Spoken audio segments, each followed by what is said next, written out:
Hello friends, नमस्कार। जय Jagannath. Manorama recipe रे आपण मानकु स्वागत करुची। कार्तिक मास उपलक्षे आज मु आपण मानक सहित नेकी आसीची कंदमूला और ओउर खटा। एबे चलंतु कंदमूला काटिबा। बास मु आपनकु जोठी देखौची सेही जगार हुए आपण ओउ कटाटी को आरंभ करिवे आ तार ऊपर लेयरटी जो थिबो सेही लेयरटी को प्रथमे काटिबे। एमती देखिबे अति सहज रे फाळ फाळ होई ओउ गुडी सब बाहरी जिवो। जदि आपण से जॉइंटर तलकू बा भांगर तलकू काटिबे ताहले आपनको ओउटी भल भाबे काटी हबो।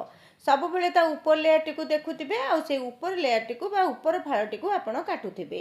एठी देखंतु अति सहज रे केते मात्र 2 मिनिट भितरे मोर एठी ओउ कटाटी संपूर्ण हो गला बा ओउ मु काटी नेली। आपण मध्य ए प्रोसेस रे ओउटी को काटी नियंतु। ओउ को काटी नेला परे तार ऊपर चोपा गुडी को आमे बाहर करि नबा। चोपा गुडी को बाहर कला परे आमे ताकू सरू सरू करी एठी काटी नबा।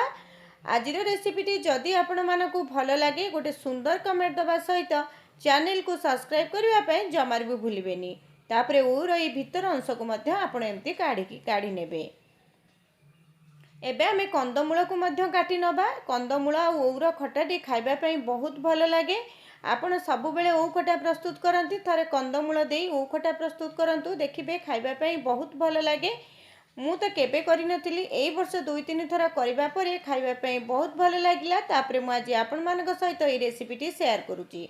एबे देखंतु ताकू आमे छोटो छोटो करी काटी नबा। छोटो बड़ आपनको जहा भल लगे से अनुसार आपण एटी कंदमूलटी को काटिबे। कारण एबे आमे ताकू भल भाबे धोई नबा आ प्रेशर कुकर रे अल्प टिके लूण आ गोटे कप पाखापाखि पानी देई ताकू एबे आमे सिझेई नबा। एटी बेसी पानी जमा भी देबेनी, अल्प टिके पानी देबे आ लूण अल्प टिके देई ताकू आमे गोटे हुइसिल आसबा पर्यंत छाड़ी दबा। गोटे हुइसिल रे भल भाबे से सिझी जिवो। एबे ओउ को मध्य 2-3 थर भल भाबे धोई नबा जे पर्यंत ओउर लाल अंश बाहरी न जाईची। भल भाबे धोई नेला परे एबे आमे ताकू गोटे पॉलिथिन रे देई दबा। पॉलिथिन देला परे गोटे हुमा दस्ता बाड़ी रे आमे ताकू एबे छेची नबा। देखंतु तळे मु गोटे कपड़ा देई देईची, ताहाले छेचिबा पय भल हबो। एमती गोटे कपड़ा देई तापरे ओ को रखी आपण पॉलिथिन साहाय्य रे टिके हल्का छेची नियंतु। देखिबे खटाटी खाइबा पय बहुत भल लागिवो। ओटी अति सहज रे मध्य छेची जिवो। ओ गुडी का हमर छेची जाईची। एबे चलंतु रेसिपीटी को स्टार्ट करिबा। प्रथमे कड़ाई रे तेल दबा। तेल गरम होला परे 2टी सुखिला लंका एटी ऐड करिबा। किछि पंचफुटण ऐड करिबा। पंचफुटणटी भल भाबे फुटी गला परे छेची रखिथिबा अदा को एठी मध्य ऐड करनबा। अदाटी टिके भाजी गलानी। एबे सेतिरे किछि भुसंग पत्र मध्य ऐड करनबा। भुसंग पत्रटी देला परे आमे एठी ओउ को देई दबा। ओउ को देई 1-2 मिनिट पर्यंत आपण तेल सहित भल भाबे भाजी नेबे। आवश्यक अनुसार लूण दबा आ आवश्यक अनुसार एटी हळदी गुंड देई ताकू भल भाबरे मिसेई नबा। एबे देखंतु ताकू आमे आउ टिके समय भाजी नबा। भाजी नेला परे आमे सिझेई रखिथिबा कंदमूल को देखिबा। ए कंदमूल रे जो पानी अछि ताकू आमे गोटे गिन्ना को काढी नबा। सिझा हेतिबा कंदमूल को एबे आमे ओउ सहित मिसेई नबा।